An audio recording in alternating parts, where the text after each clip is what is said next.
Hey guys! Thanks for joining us for Calvary Kids Online. You may be wondering why I have a rock. Yeah, you may be wondering for just a little while more, because we'll find out about this later on. But right now, it's really heavy. I'm gonna set it down.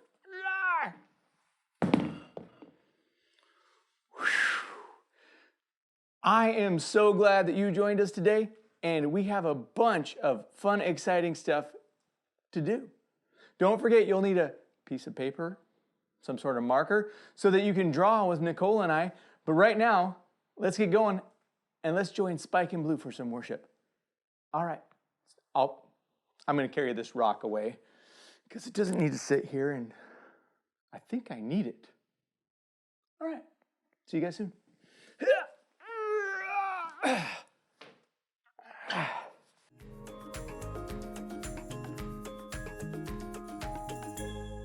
Hey Calvary kids, welcome back to Moving Through the Bible. I hope you had a great 4th of July weekend. In case you missed it, last week we covered David and Goliath. We made ourselves into David's slingshot and flung a stone at the giant Goliath. David won the battle and King Saul took notice of him. Remember, God selected David to be the next king while Saul was still alive. This was because King Saul didn't always follow God's directions, and God regretted making Saul king.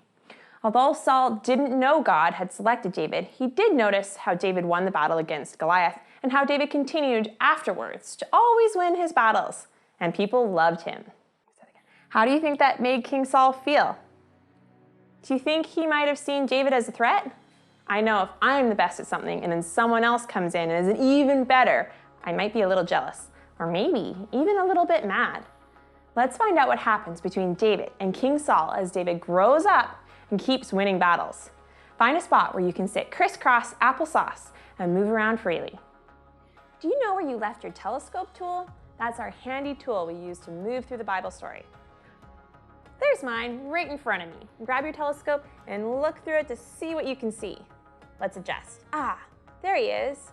It's David's best friend, King Saul's son, Jonathan. Here we go. Hang on tight. We realize that we've arrived when we can hear beautiful music from a lyre or harp. We stretch one hand out and the other hand picks at the strings of the harp.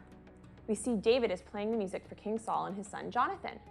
There's an invisible crocodile in the room. It is beautiful music, but Saul still looks angry. We'll lay on our bellies. And we put our hands together in front of us like a crocodile. The crocodile in the room is a metaphor for Saul's anger and jealousy. David keeps winning battles, and the Israelites like David a lot. We open our crocodile's mouth because Saul is worried that David will become king and he will replace him. Chomp, chomp, chomp. Suddenly, Saul flings a spear at David, and David spins out of the way. Spin, spin, spin. Spin, spin, spin. Saul picks up the spear again, and we get ready to spin out of the way again. Saul throws his spear, and we spin and spin and spin and spin and spin and spin and spin and spin and spin. Phew! We are safe. David flees, and we need to move forward through the Bible.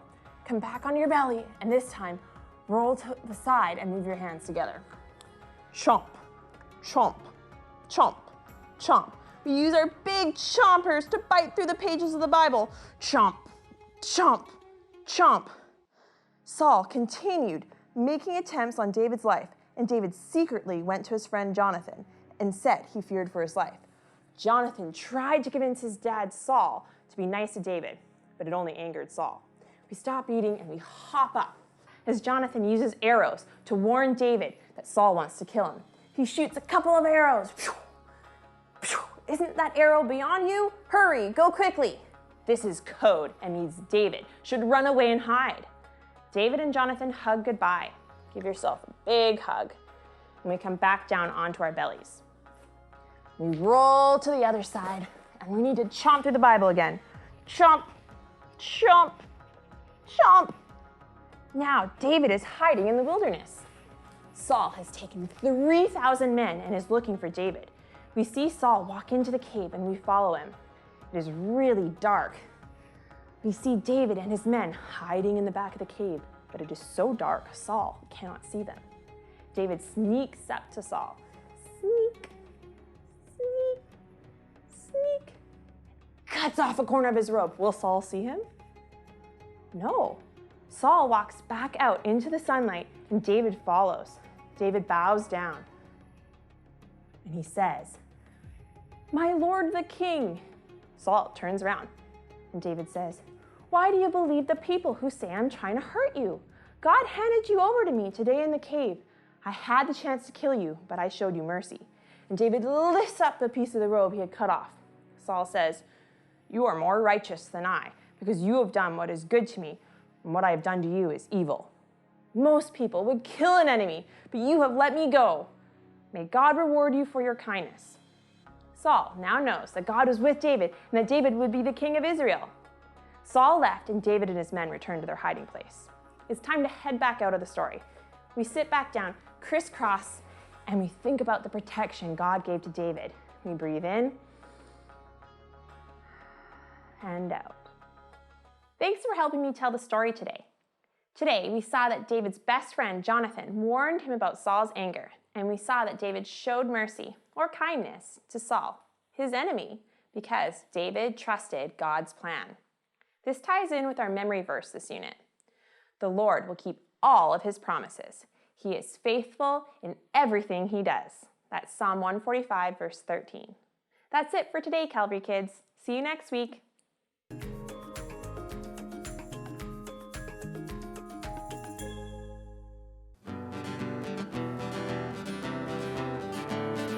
Ha, ha, ha, hallelujah, ha, ha, ha, hallelujah, ha, ha, ha, hallelujah.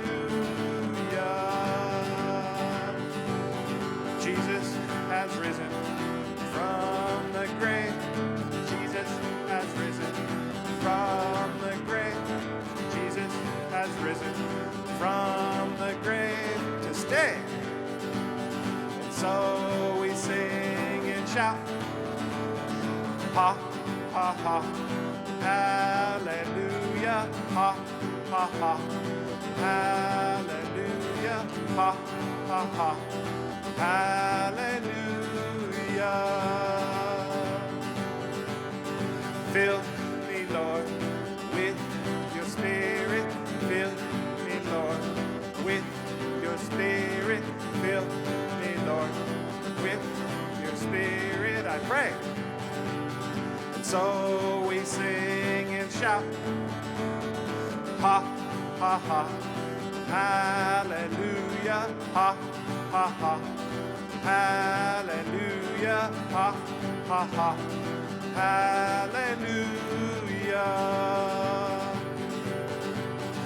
Make me more like Jesus, make me more like Jesus, make me more like Jesus, I pray.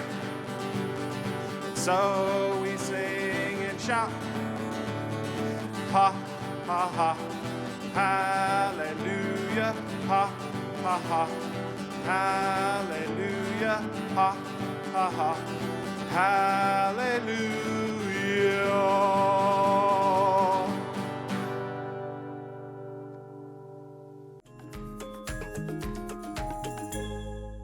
Hey Calvary kids, it's me, Douglas, and I am so glad that you could join me. And yeah, I don't know about you guys, but I really like to go camping. I like to go outside and sleep in a tent and eat the hot dogs on a fire and all that stuff. And and s'mores, man, s'mores are delicious. And well, I like to go with my dad and my brother, and we've got a scout troop that we go with. And we go out and we have a good time. But this last time we went camping was crazy, okay? It was kind of awesome, but it was crazy. Because, see, it was raining really, really hard outside. So the rain was just pouring down, and it was raining even before we got there. So everything was all muddy, and so we're just like splash, splash, splash everywhere you go. And we were setting up the tents. And the tents, when we put the stakes in, they, usually you gotta like hammer the stakes in with a hammer so that they go down into the ground. But everything was so muddy that the tent stakes just went like squish right down into the ground when you put down the stakes. And so that was supposed to keep, your tent from blowing away. At the end of the day, I went into my tent and I closed it. And by that time, the rain, instead of falling down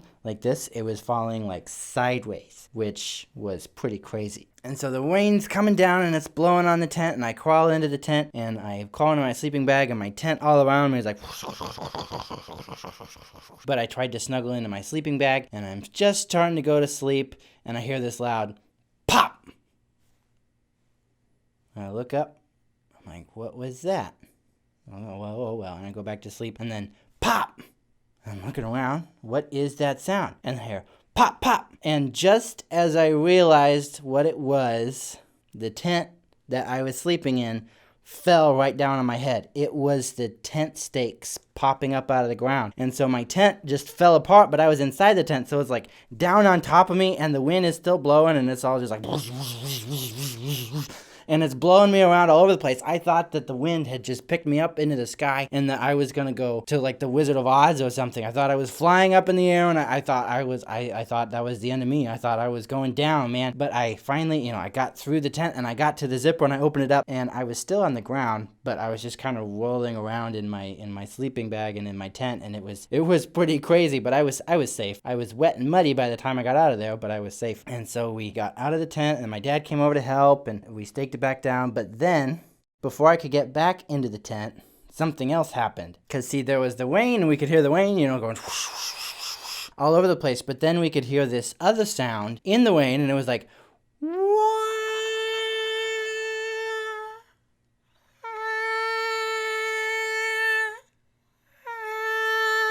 and that sound was the tornado siren. That means that there was a tornado touching down somewhere nearby. Usually when there's a tornado, you go down to the basement, but we didn't have a basement. We had tents. But my dad, he knew just what to do, so we got our sleeping bags as fast as we could. We left the other stuff there, but we grabbed our sleeping bags and we jumped into the car, and then we drove just, I don't know, it wasn't that far. It was really close. It was still in the park that we were camping in, but there was like this ranger's house kind of thing. So we went in there, and there were a couple other people that were camping, silly people like us who were camping, and the park ranger who lives there all the time, and we all went down into the basement, and we huddled down there, and we could hear the wind, and it's like, and then we could start hearing some crashing and some other loud noises, and we're down there, and it was kind of cool. It was super scary, but it was kind of cool being down there. And so we got a little bit of sleep that night, but then the next day we woke up and we went outside, and the trees everywhere. There were all kinds of trees that were busted down, and there was branches all over the place. And we went back to our campsite, and we were missing a couple tents because they just got blown away who knows where. And I think there might have even been an actual tornado that landed there. If we'd been sleeping in those tents, who knows what would have happened to us? We would have been, gone for real. And here's the reason why we were safe, though, is because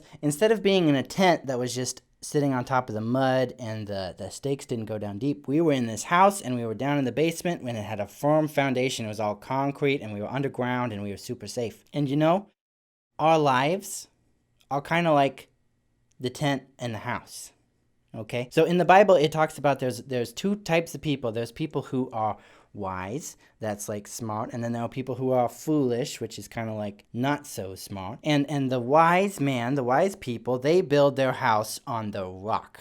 Okay, they build their house on a rock or on like concrete so that it's firm and strong, so that when the rain comes, it doesn't knock down the house. That house that we stayed in at the campsite, we were safe because it had a firm foundation. But the foolish people, they build their house on the sand. That's what it says in the Bible. The foolish man builds his house on the sand. So when the rain comes, his house just, tips over and blows away. And then the rain comes and it just knocks it over because it didn't have a firm foundation. What the Bible is actually talking about is what you build your life on.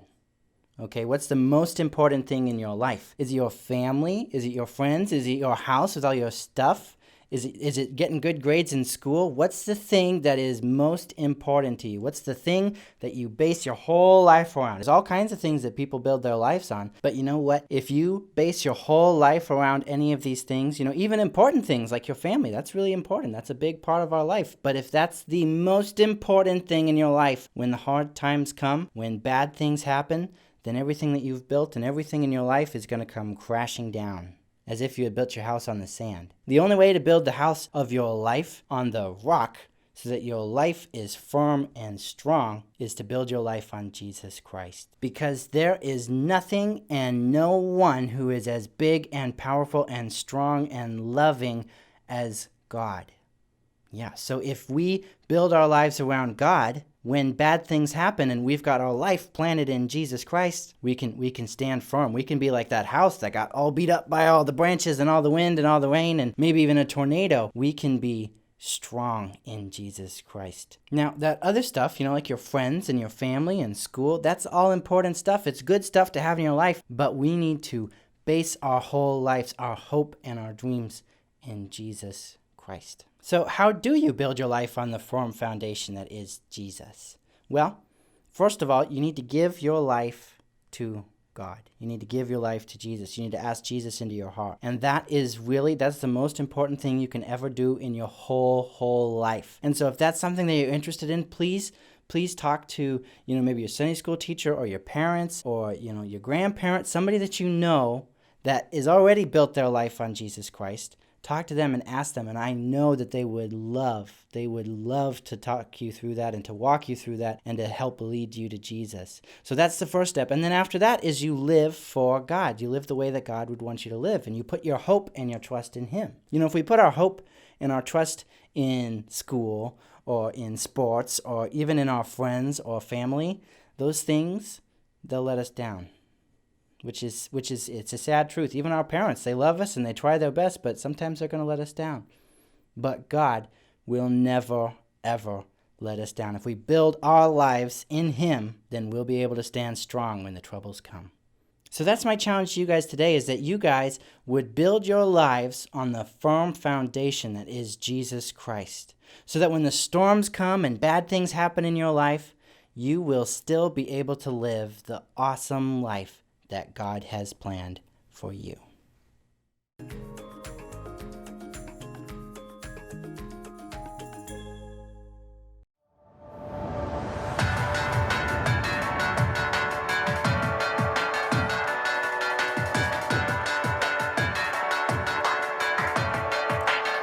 It all began with a spark. The spark caught fire in my heart, and I could see it lighting up the dark. And now it's burning brighter than ever. It's down deep in my soul. This fire burning out of control. It's love and I gotta let it show. It's changing my world for the better. So raise one hand high, throw your light in the sky. We're gonna keep it shining forever.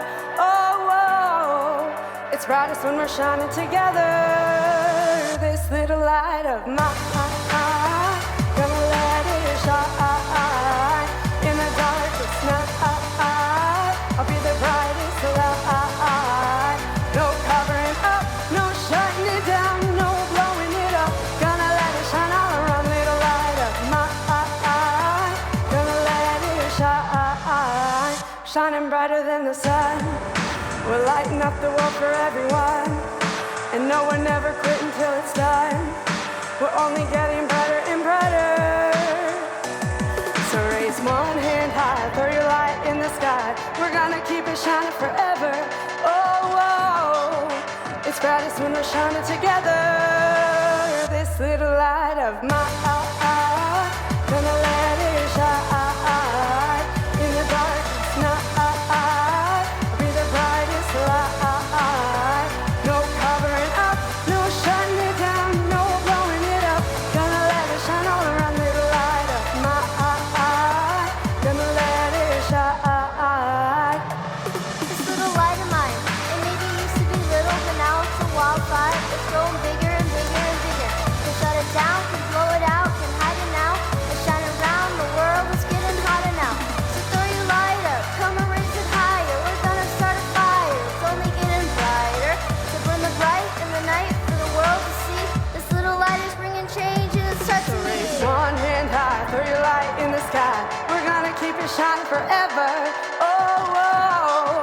It's brightest when we're shining together.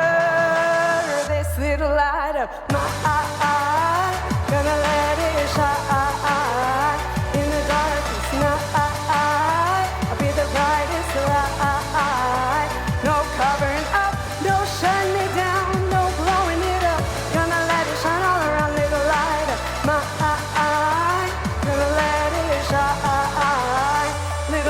of mine. Gonna let it shine in the darkest night. Be the brightest light. No covering up, no shutting it down, no blowing it up. Gonna let it shine all around me, the light of mine. Gonna let it shine.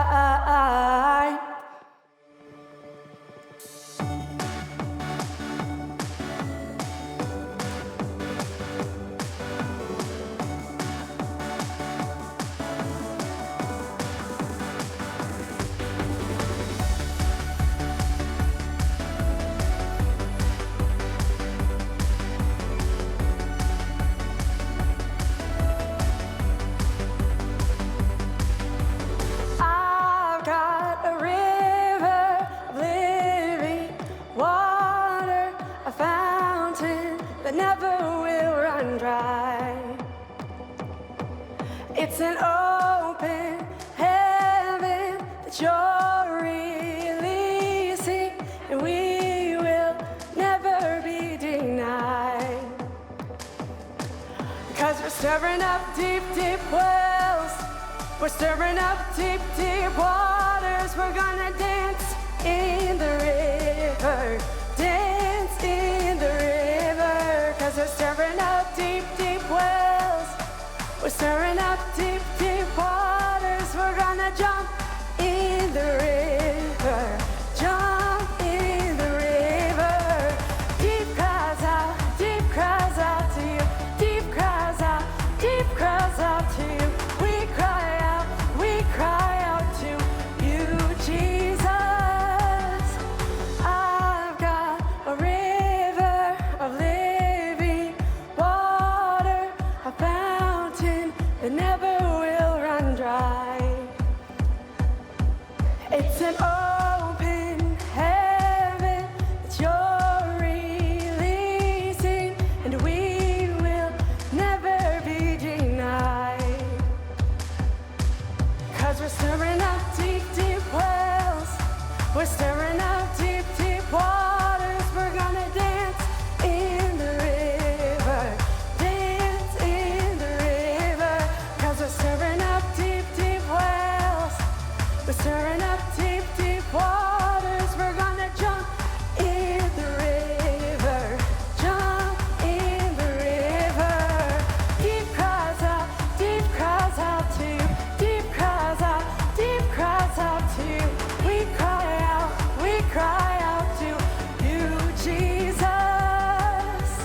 Deep cries out to you. Deep cries out to you. We cry out to you, Jesus. We're falling into deeper waters, calling out to you. We're walking into deeper waters, going after you.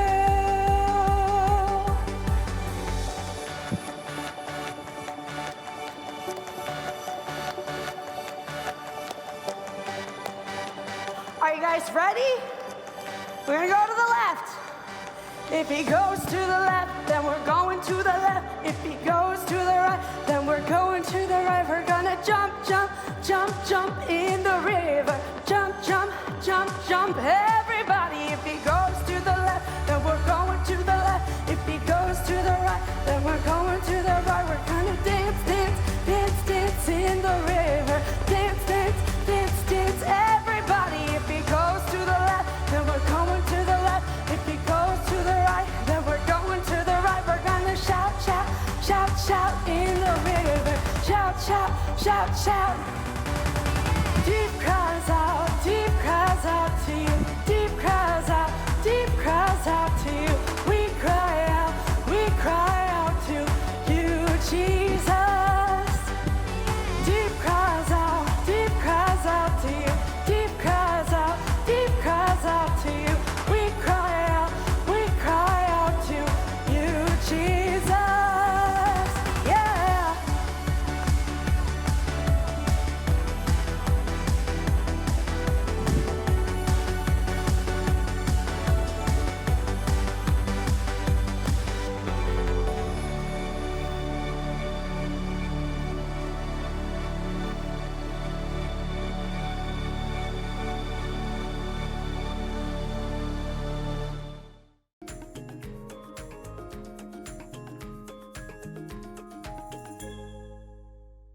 Hey guys, I hope you're as excited as Nicole is to teach me how to draw.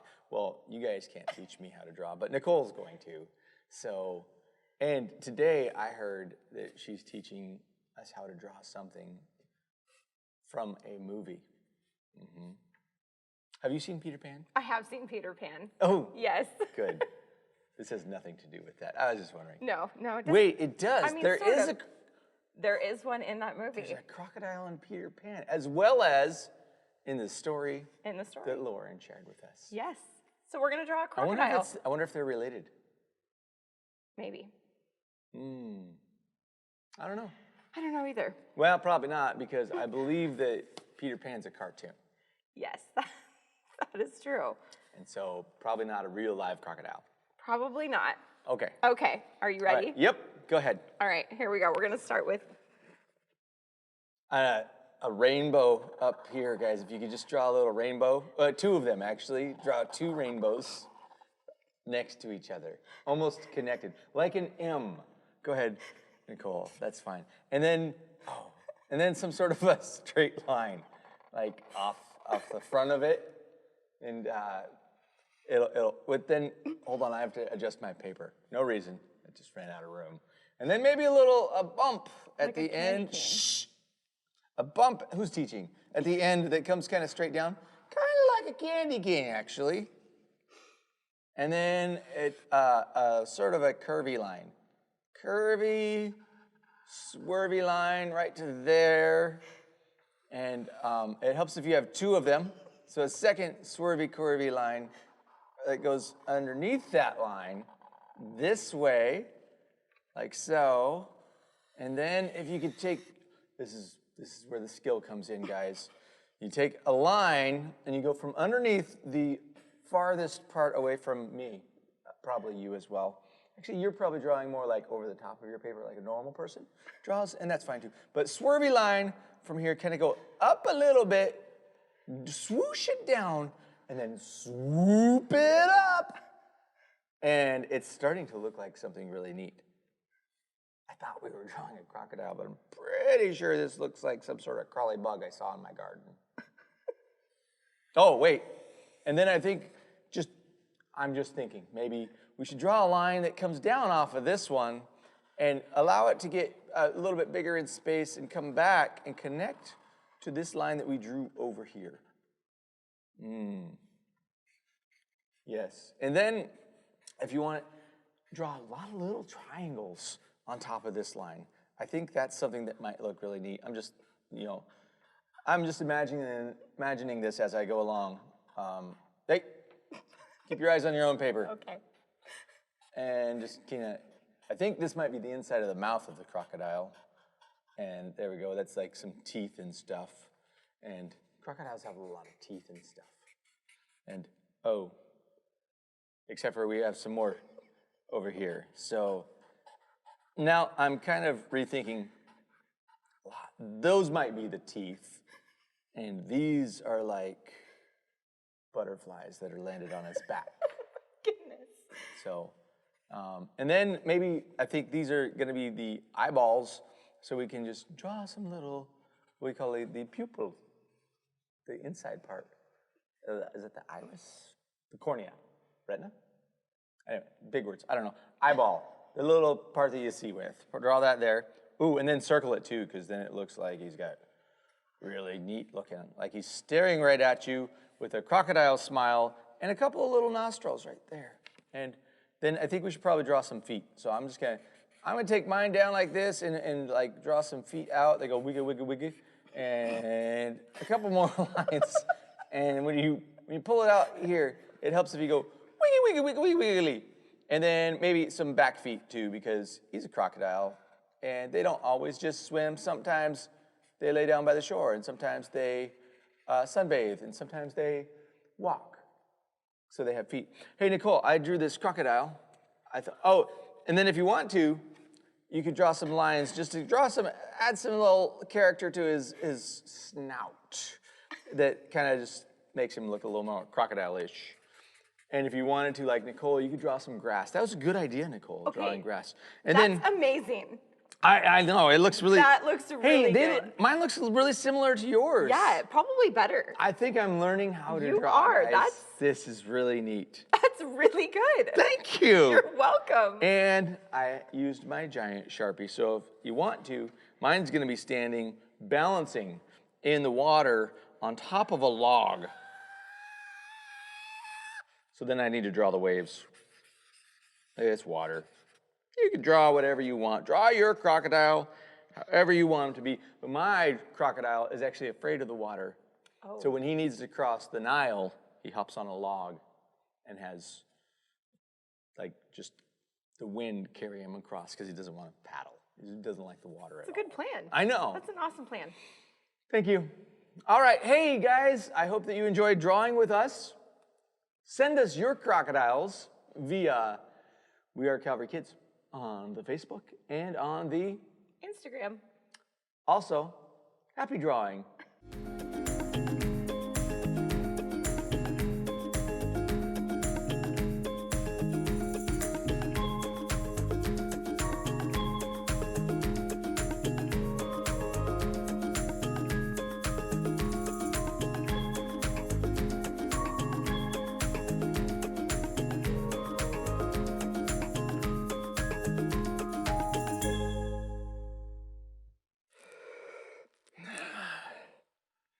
Oh, hey, guys.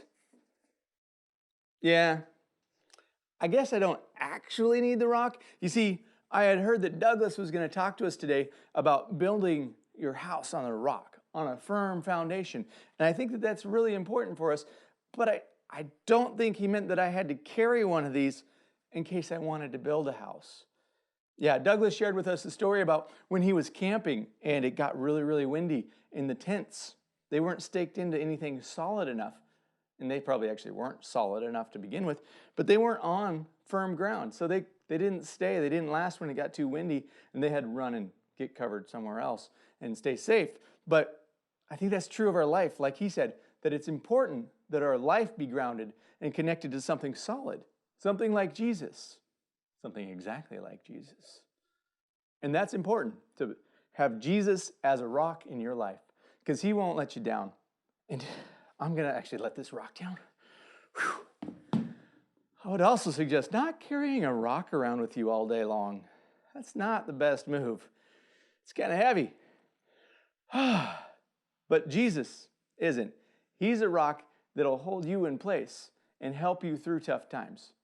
Guys, if you listened to Douglas today and you heard what he said about if you want to anchor your life in Jesus, that you just need to talk to your parents or a Sunday school teacher or someone that can help you navigate through that. And we would love to someday be able to get together again like that and have these conversations, but your parents are spectacular at conversations.